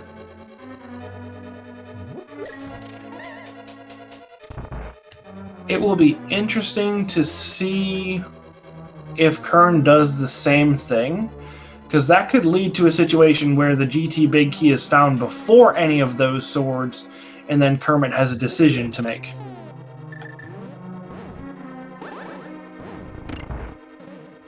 Yeah. And I think at that point, once you're in Ganon's tower, I think you commit to the sword hunt. I don't think you go upstairs for the 4 checks and just hope that it's there as opposed to downstairs, regardless of how few checks you have left. Yeah, that's definitely a terrible call. But then you risk, like, how many other checks are you going to be making that your opponent, if he did find a sword in Ice Palace, for instance, just because, that's where Kermit is currently sitting, is that time sink going to be greater for you or for them? It just leads to some interesting potential game meta. Yeah, and that sort of thing, that really drives a lot of runners in a lot of races. Knowing your opponent lets you make decisions that you would not make playing casually or even playing in large races.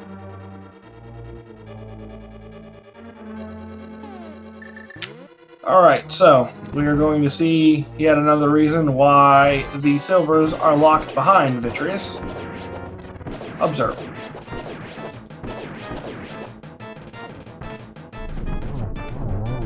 Yep, that's Vitreous down for Qirn just as easily as it went down for Kermit. Actually, we do see Kermit dropping into the Cold Stare fight here. Fighter Sword spins do hurt Cold Stare. Slashes do not.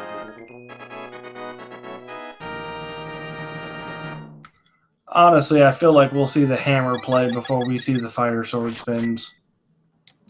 Yep. It's the same story as Trinex. You can't menu while a Cold Stare hoof is exploding, so he had to wait for that first one to finish dying before he could switch to hammer.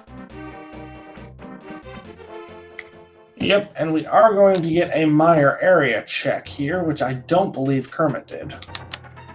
Nope, Kermit skipped this, which is why we had the he's in go mode discussion earlier. And with him heading out this way, we might see a checkerboard cave check as well. Nope, just mirroring out so he can flute. But those stairs are offset, so he bonks.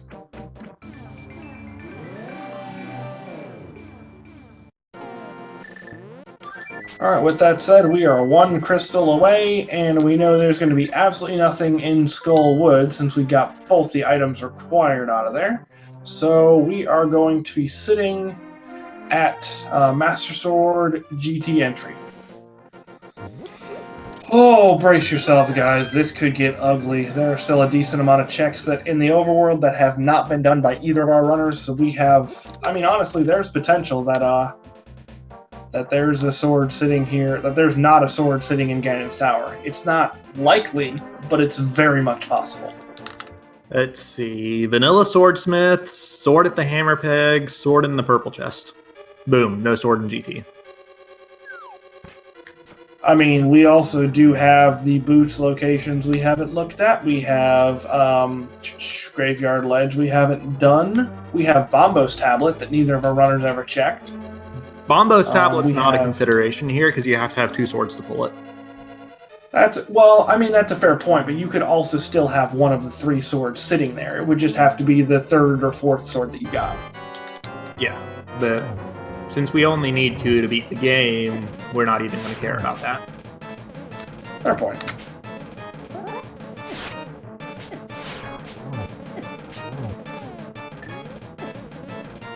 Qirn is using his blue cane this time. Oh, not using it yet, but he at least switched to his blue cane this time. Does not need it. Gets blind down on the rematch.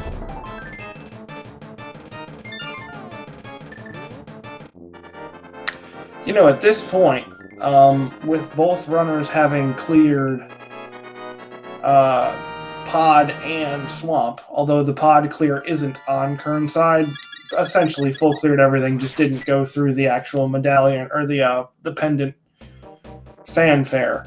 Both our runners probably feeling really behind at this point.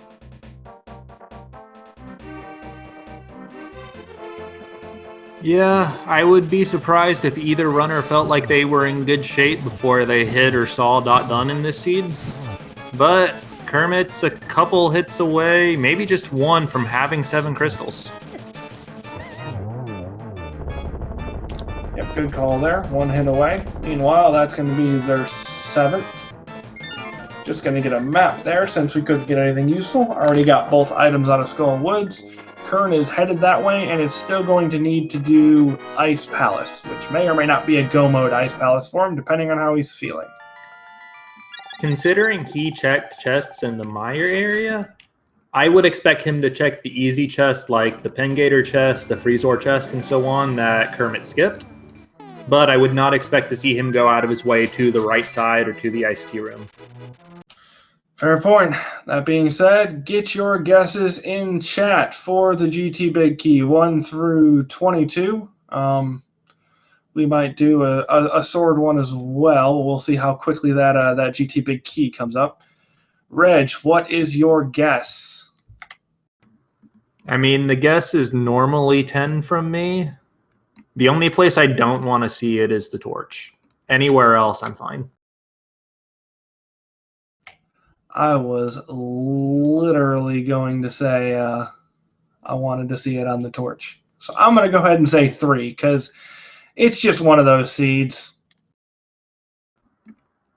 I mean, I guess the upside to it being on the torch would be a guarantee that you're going to search GT for the boots, which increases the odds that you search GT for the sword, or increases the odds you find the sword without having to go out of your way. That's a fair point. I still want to see the boots out of the way somewhere. That'd be fun. If boots are somewhere out of the way and the key is on the torch, then that's just sad.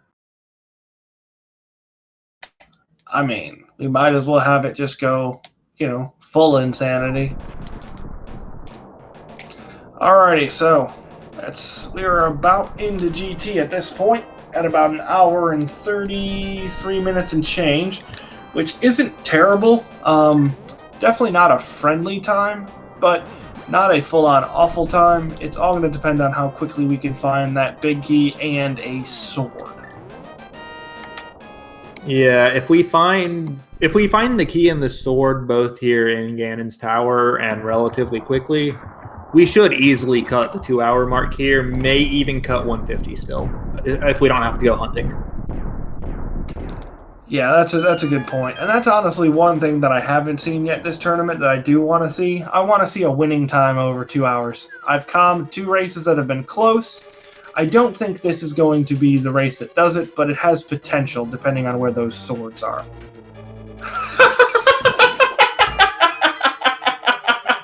Well, I'm sorry, guys! hey, if you guessed 1, you win the big key guessing game, though. So shoutouts to whoever did that. I did not check. Sorry. I'm gonna guess that you pronounce this Lotek or Latek or Latik. If I am wrong, which I'm sure I am, at least out of 2 of those pronunciations, probably all 3, then you can go ahead and I don't know, smush me with the boots that we find somewhere in here, hopefully. But either way, congrats. You were the first person to guess 1. For your prize, you get to watch the end of this terrible, terrible seed as we attempt to find the boots somewhere. And yeah, in addition to the entirety of the Ganon's Tower basement, aside from the big chest, there are still several locations outside of Ganon's Tower the boots could be. We've still got almost the entirety of Ice Palace for them. We've got... Oh, no, we don't have any checks in Desert, but we've still got a few overworld checks, like the Smith's Chain and the Graveyard Ledge. And Catfish. Yeah, and that's Pyramid Fairy, actually. Pyramid Fairy is in Logic as well. Oh boy, oh boy, oh boy. Yeah, so let's just hope that boots are here. Save everybody the effort. No, I want to see an over 2-hour finish. And there's the sword! Alrighty, let's find those boots. That's one problem solved, at least. So now boots are go mode, for as much as it does when you're already in Ganon's Tower.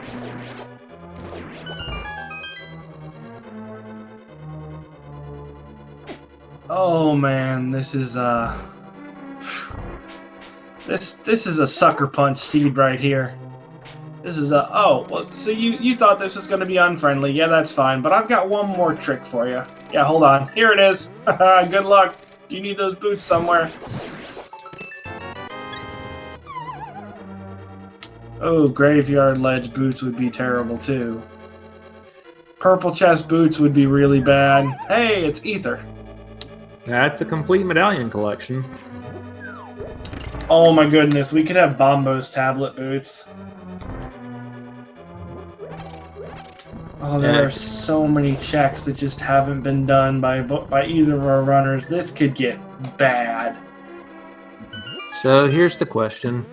If the boots aren't in GT, and you're in Kermit's shoes here, having just full cleared the basement, where do you go first? Oh, honestly, I've spawned on the pyramid. I am doing Catfish right now. I'm never going to be closer to it than I am at this exact moment. The fact that I haven't gotten a dot done means that I have a runner who's I'm racing against who's looking for something. I'm going to Catfish right away. And then I might do Graveyard Ledge just because, again, I'm never going to be closer to it than I am right now. And honestly, they don't have a whole lot of locations that are, as we see another sword there, there aren't really a whole lot of locations that they have that are large groupings. I'm trying to think, like, other than Pyramid Fairy with 2 locations right there, I might do Big Bomb into Catfish into Graveyard Ledge. I can't think of anything else that, like, there aren't any big concentrations of items that have been left, but they're just all over the place. The most dense concentration remaining is the Smith's Hammer Peg's Purple Chest Chain with 3. Yeah, it's a good point. But then you can get to that really easily, and you cannot get back to the trio that I mentioned easily. So I would do that one first, just out of there's no way to get back. There's no way to get back to that pyramid quickly. Yeah, I actually do agree with you on Catfish into Graveyard Ledge being the play if you don't find the boots here in GT. And there's only 4 checks left now. 3 behind Ice Armos and 1 tile room.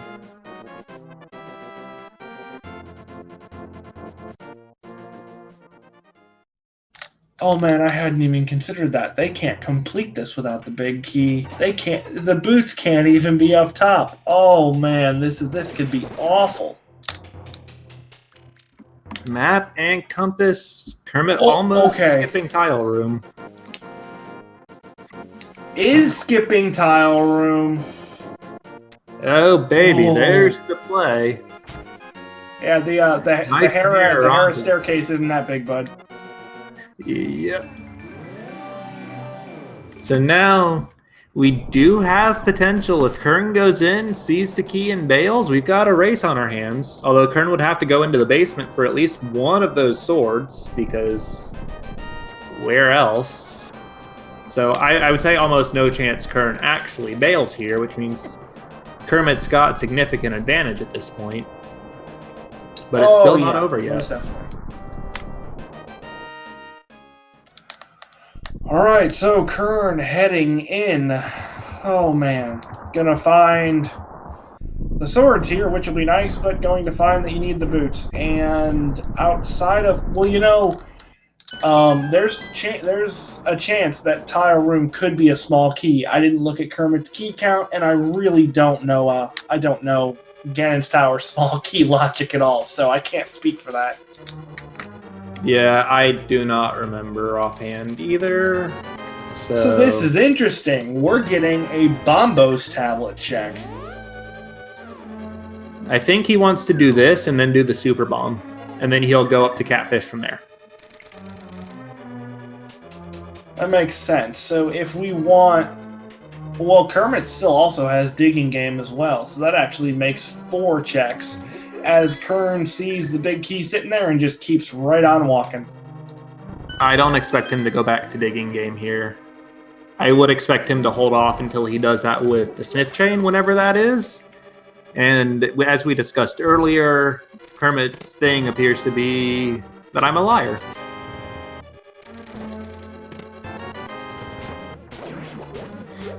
Oh, we're going to get a shovel check. Yeah. That's not even a location I thought about, since we found that in Turtle Rock, I think? And there it is! So yeah, hour 41, Kermit is in go mode with a tempered sword. He's just got to make his way back up to GT, knock that key off the torch, go upstairs, and that's going to be it. Man. Also, I am not a liar. Kermit definitely did not do the Digging Game or the Smith's seed. Yeah, that dig spot boots there prevented you from potentially being a liar. Not sure where he would have gone next, but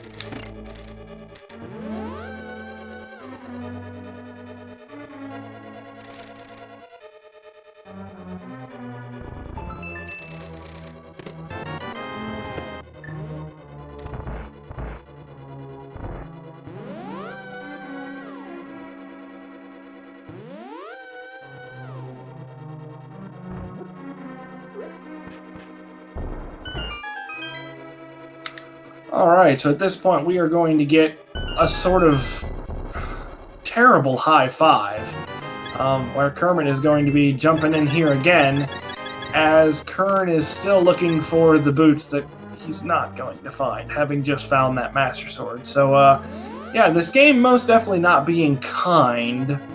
Again, V31 is not friendly, no matter what anyone tells you. Don't let anyone tell you V31 is friendly, it's not.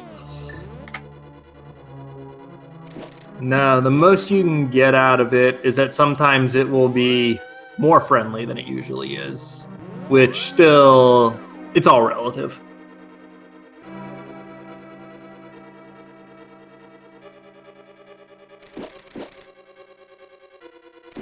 Alrighty, and up the gauntlet we go.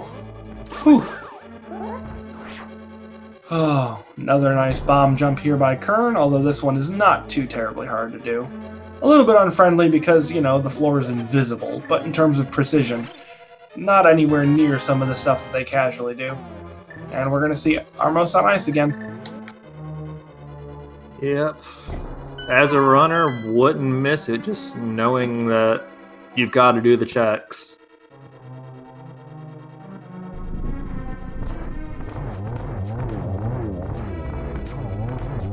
So I'm trying to remember where that shovel was. That was in the Super Bunny Cave, if I remember right.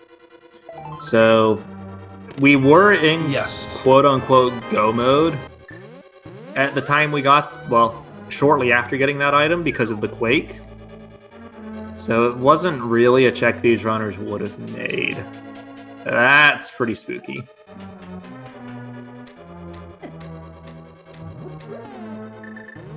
Yeah, either way, not fun. I think the next question here is going to be, is Qirn going to do tile round? Looks like it to me. He's already done the right side, right? Or no, he's not. He only has 2 swords, excuse me. Yeah, the only reason Kermit ended on Ice Armos is because Kermit did kind of a weird Dark Magician route. He did the traditional, proper, and correct Dark Magician route. Like, when people refer to it, they may not be referring to that specific route, but if they're not, it's because they don't know what they're talking about. Like, traditional Dark Magician didn't go to Hope Room until after you'd done the Stalfos. Oh, that's my fault. I thought he did go to Hope Room first. I just had Kermit's route incorrect in my head.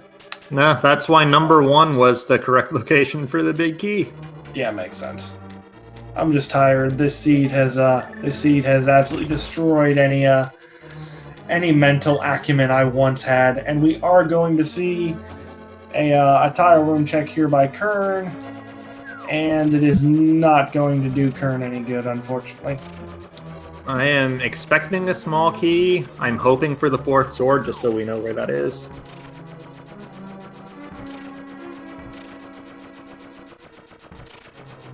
Also, just for people who don't play this game regularly, what Qirn is doing, he used the cape, and then he grabbed the wall. When you're grabbing the wall while in the cape, it does not consume magic, so he can just sit here for forever. But as soon as he comes out of the cape, he will get bunny beamed. Yep, and that little known glitch there is the exact reason that that Kermit, while fighting blind, was grabbing the bottom wall while using the Cane of Burna. It doesn't do anything in that circumstance, but old habits, I'm sure. The other thing that actually does do something is if you just spam sword slashes with the cape on and you're fast enough, it does greatly slow down the rate at which it consumes magic. So if you use it against Vitreous, for example, you can get 2 or 3 times the mileage out of your cape just by spamming the sword. Yeah, between the slowdown due to the lag on the eyeballs and the lightning, as Moldorm 2 is trying to put his own little trolley spin on the end of the seed, but not quite succeeding. It does look like we are going to get a check of the Smith Chain by Qirn. Yeah, I think Qirn has fewer isolated locations, but he's still got several locations to check himself. The good news is that the purple chest delivery, if he chooses to walk it instead of flute it, we'll put him right next to the Bombos tablet. And it will put him right by the shovel. So those are relatively efficient checks for him, and we know the shovel one is correct. Yeah, but I don't know that he's going to do the walk, given that K45 and Stumpy have already been checked. Yeah, it's basically how efficient does he want to be with this versus having to backtrack and do a longer walk to the Bombos tablet. Meanwhile, Aga 2 being terribly unfriendly here, dropping a couple of blue balls making things really annoying. I think we only have one more hit left, and of course at this point, giving us a friendly layout, but those first couple were not fun at all. Yep. The blue balls, you only get them from the real body on the second Aghanim fight. And if you're good and the layout's good, then you can get the other 2 hits in spite of them and speed up the fight that way, but sometimes it's just tricky.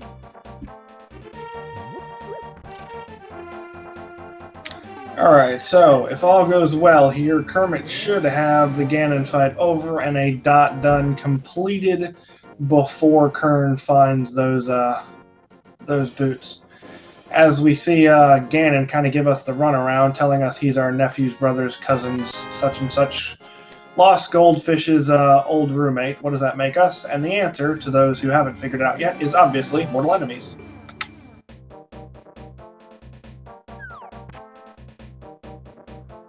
Well, using the cape here, we'll put the second phase of Ganon down, and then we'll get the fun warps for the third phase.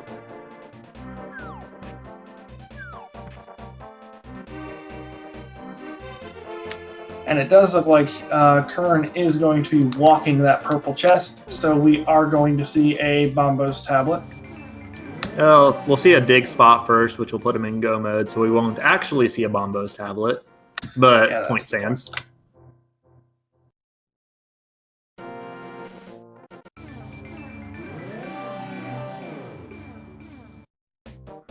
And there's 2 silvers into Ganon. There's no torch glitch, so he can set up this double. And that's going to be it as soon as Kermit crosses the bridge.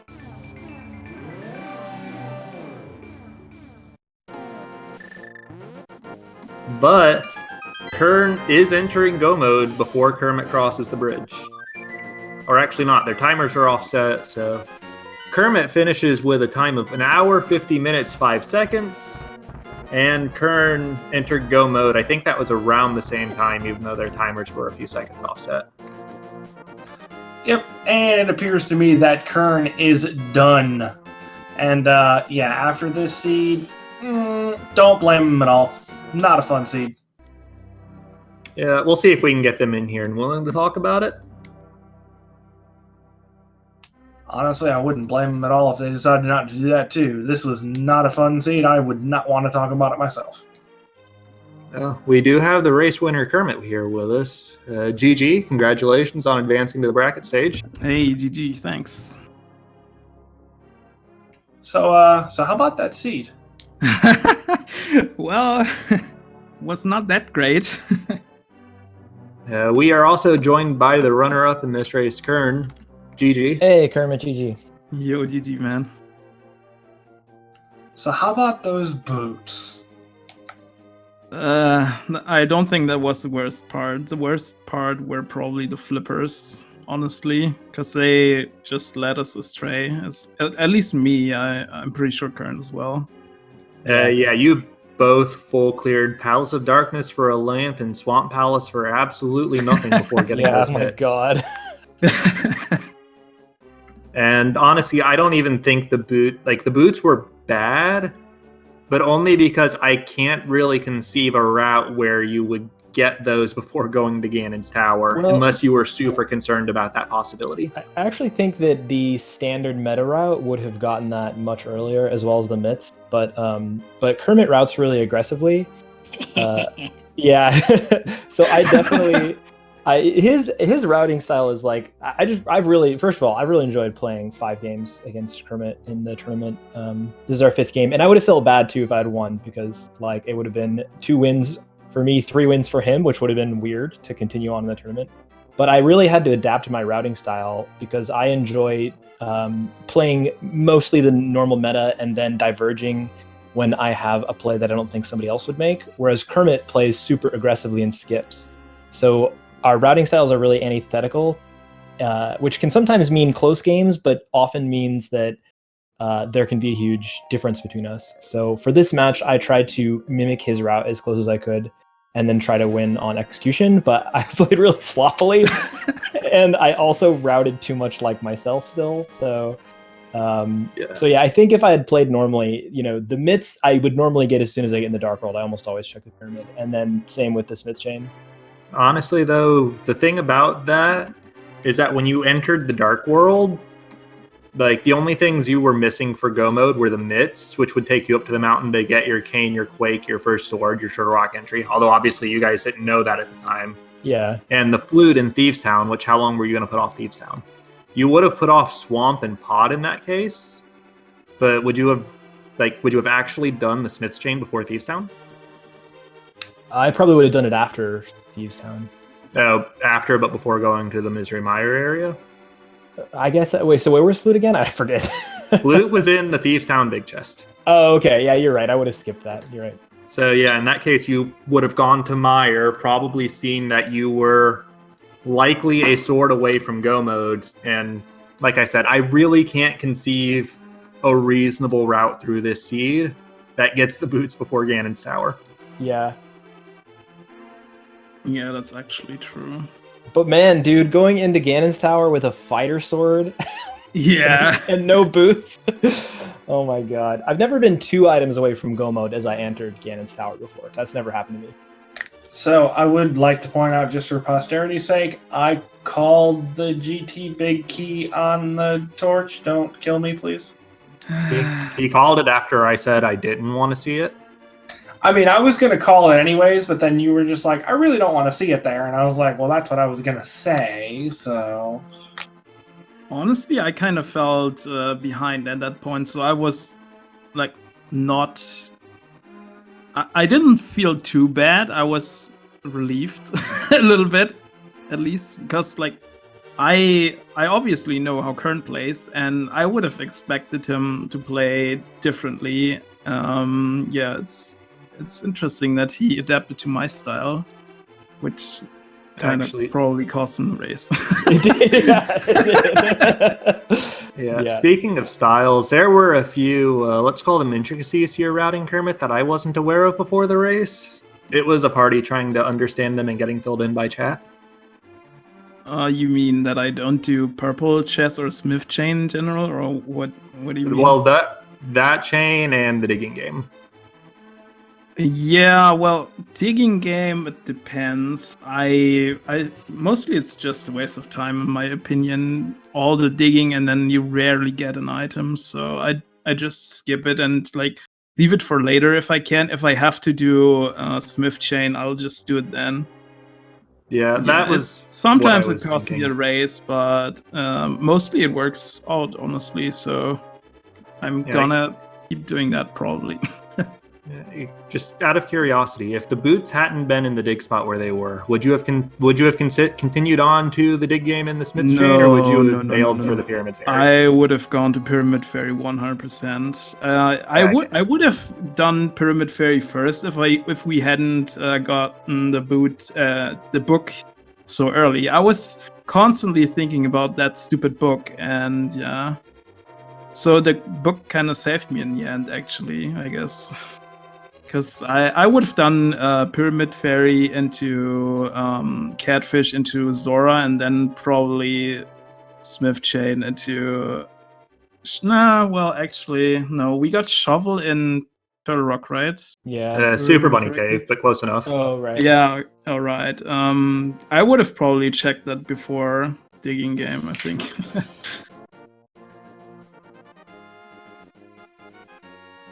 Yeah, speaking of that book, how about another item that you were given early that led to absolutely nothing?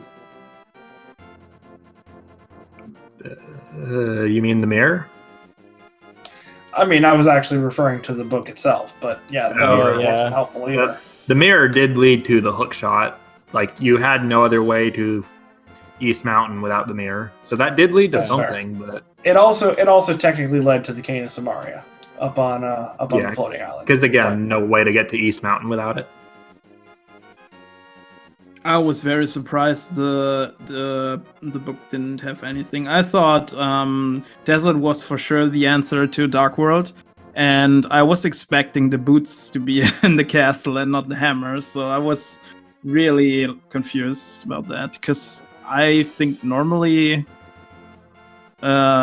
logic-wise, it happens more often that you just do desert in that case. But yeah, I mean, it was okay, I guess. Yeah, I actually quite liked the early seed here with the way that it opened up in a, like, once you got Dark World access, you didn't have the mid, so it wasn't totally open. Like the mountain, for example, wasn't. You couldn't go to Ice Palace or Mire either. But it did leave an open Dark World routing, which I was kind of a fan of. Because it wasn't a total open world at 20-minute seed where you're just fruitlessly hunting for anything and everything, but it gave a chance to show off some differences in routing and style there. No, instead it was here's your first sword at over an hour in. Yeah, that was really bad. I was struggling pretty hard without the sword. So my girlfriend said she was watching in the other room, and afterward I came and was like complaining to her about losing and crying and stuff, and she was like, just crying into her shoulder, and she was like, chat was saying something about like, why didn't you just use the cane? Did I have the cane of Berna when I fought blind? Yes, you had did. the cane of Oh Berna. my and god! Yes. I thought she was talking about the cane of Samaria, and then I thought about it, and I was like, wait, I had the cane of... The stupid thing is like, I followed that script exactly, but I got screwed by the RNG with that laser snipe on blind. But I didn't even think about cane of Berna. That's hilarious. I deserved that then, 100%. Yeah, we were sitting there going, please use the cane, please use the cane. Oh, you should have used the cane. Yeah, it was. I was a little disappointed because you had the full magic, that full half magic bar as well, and then Kermit showed up at that fight later and just basically stood on top of blind with the cane and party. Yeah, I would have died as well, like 100%. Yeah, that hammer fight's not easy. Like Qirn said, there is a script to it, and apparently he knows it, but I don't know it. I just know it exists, and I can't imagine that many people have studied it just because it's only really useful in Rando, to my understanding. You'll always have a sword getting there if you're playing any vanilla category. Well, it was super useful in the previous tournament where inverted was an option, so everybody learned the hammer fight at that point. Oh, right. I had burned out and quit playing by that point, so I had no reason to actually learn it. Shame on me. But that is a good point. Hammer blind is quite common in inverted, just because literally starting the Dark World, most of Thieves Town is Sphere 1. Yeah. But I messed it up anyway. When I had the Berna. Oh, such is life. Yeah, Hopefully you won't ever be making mistakes that mistake. really hurt. Oh, by the way, I watched the restream a bit when I was done, and like, I didn't know the keys, the key logic in GT. I just bailed and didn't do tile room because, yeah, that's slow. Well, hey, So join I the club. just skipped it.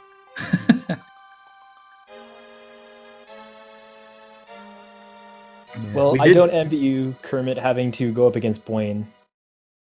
Oh, do I have to go against Wayne? I'm not sure.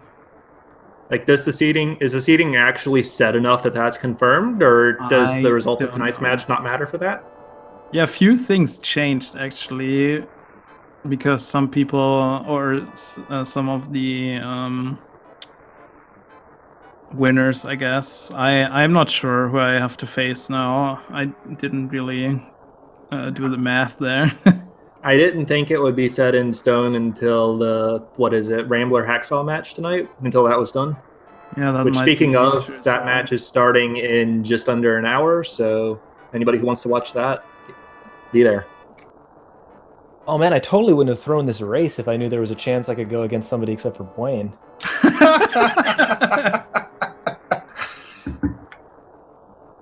But GG, I Kermit. would love to play against Wayne, honestly. Yeah, that would be pretty hype. But whoever you face, I hope you kick butt in the name of our group. I'll try my best. I can't promise anything because I played a few good seats here, and yeah, I probably will be unlucky again somewhere down the line. Oh, that's how rando goes. But I do hope actually that some people will who watch this will actually think about changing the meta a bit, because I think it's pretty boring at the moment. Everyone just tries to full clear at the fastest speed possible, and I think that's pretty meh.